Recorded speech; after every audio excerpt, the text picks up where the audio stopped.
Në fund të vitit 2019, një shtetas shqiptar që jetonte në Belgjik u kap në përgjim nga autoritetet vendase, ndërsa fliste lirshëm për pasuri të shumta që zotronte në Shqipëri dhe për mënyrën se si kishte siguruar ato. Gjatë bisedës, ai përmendi 10 apartamente në qytete si Fieri, Durrësi dhe Tirana, si dhe prona të tjera, ndërsa zbuloi edhe një skem të pastrimit të parave në bashkëpunim me një biznesmen vendas. Bëhet fjalë për Besjan Ramajn, i cili prej vitesh ishte i përfshirë në trafikun e narkotikëve dhe kishte edhe precedent penal në Europë. Pavarësisht kësaj, ai kishte arritur të investonte mbi 1 milion euro në pasuri të paluajtshme në Shqipëri, duke përdorur si ndërmjetës persona me profil të pastër, përfshirë një tregtar hidrokarburesh.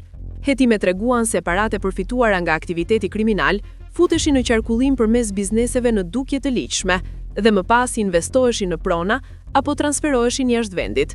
Në disa raste, janë përdorur edhe shitblerje fiktive për të justifikuar burimin e të ardhurave dhe për t'i kaluar ato në sistemin bankar. Sipas prokurorisë së posaçme, përdorimi i personave pa precedent penal është bërë një praktike zakonshme për të fshehur origjinën e parave. Këta individ shërbejnë si fasad për aktivitete që duken të ligjshme, ndërkohë që në thelb synojnë riciklimin e fitimeve nga krimi.